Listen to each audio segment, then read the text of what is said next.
ಧ್ವನಿ ನಡೆ ಆರೋಗ್ಯದ ಕಡೆಗೆ ಸ್ವಾಗತ.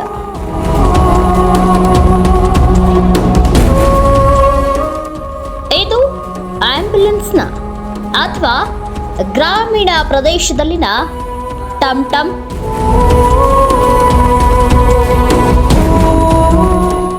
ಸಂಬಂಧಪಟ್ಟ ಅಧಿಕಾರಿಗಳ ಕಣ್ಣಿಗೆ ಬಿದ್ದಿಲ್ಲವೇ?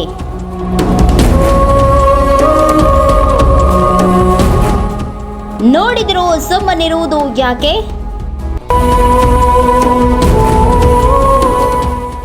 ಇದು ಒಂದು ದಿನದ ಕಥೆಯಲ್ಲ. ಇದೇ ತರಹ ಹಲವಾರು ದಿನಗಳಿಂದ ನಡೆಯುತ್ತದೆ.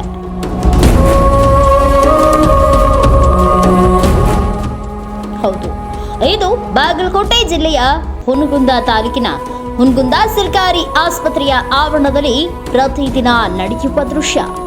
ಹುನಗುಂದ ವಿಜಯ ಮಹಾಂತೇಶ ವಿದ್ಯಾವರ್ಧಕರ ಸಂಘದ ಎಸ್ಎಸ್ ಕಡ್ಪಟ್ಟಿ ಸ್ಕೂಲ್ ಆಫ್ ಫಾರ್ಮಸಿ ವಿದ್ಯಾರ್ಥಿಗಳು ಮತ್ತು ವಿದ್ಯಾರ್ಥಿನಿಯರ ತರಬೇತಿಗಾಗಿ ಹುನಗುಂದದ ಸರ್ಕಾರಿ ಆಸ್ಪತ್ರೆಗೆ ದಿನಾಲು ಬರುತ್ತಾರೆ. ಅವರನ್ನ ಆಸ್ಪತ್ರೆಗೆ ಬಿಡಲು ಮತ್ತು ಕರೆದುಕೊಂಡು ಹೋಗಲು ಒಂದು ಆಂಬ್ಯುಲೆನ್ಸ್ ಬರುತ್ತೆ.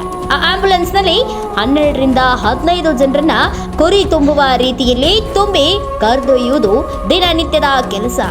Ambulance number KA29A7276. ಇದರ ಇನ್ಶೂರೆನ್ಸ್ ಸಹ ಕಟ್ಟಿಲ್ಲ.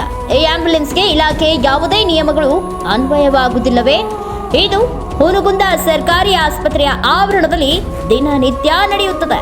ಇದರ ಪಕ್ಕದಲ್ಲಿಯೇ ತಾಲೂಕಾ ವೈದ್ಯಾಧಿಕಾರಿಗಳ ಕಚೇರಿ ಇದೆ. ಇದು ಅವರಿಗೆ ಕಂಡಿಲ್ಲವೇ?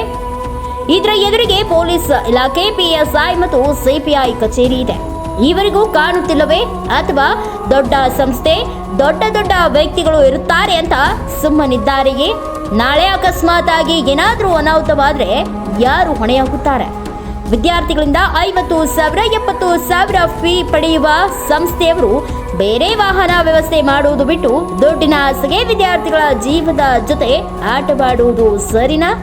ಸಂಬಂಧಪಟ್ಟ ಅಧಿಕಾರಿಗಳು ಕೂಡಲೇ ಸಂಸ್ಥೆಯ ಆಡಳಿತಾಧಿಕಾರಿಗಳ ಮೇಲೆ ಸೂಕ್ತ ಕ್ರಮ ವಹಿಸಿ ಮಕ್ಕಳ ಹಿತ ಕಾಪಾಡಲಿ ಎಂದು ಆಶಿಸುತ್ತೇವೆ.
ಇಲ್ಲ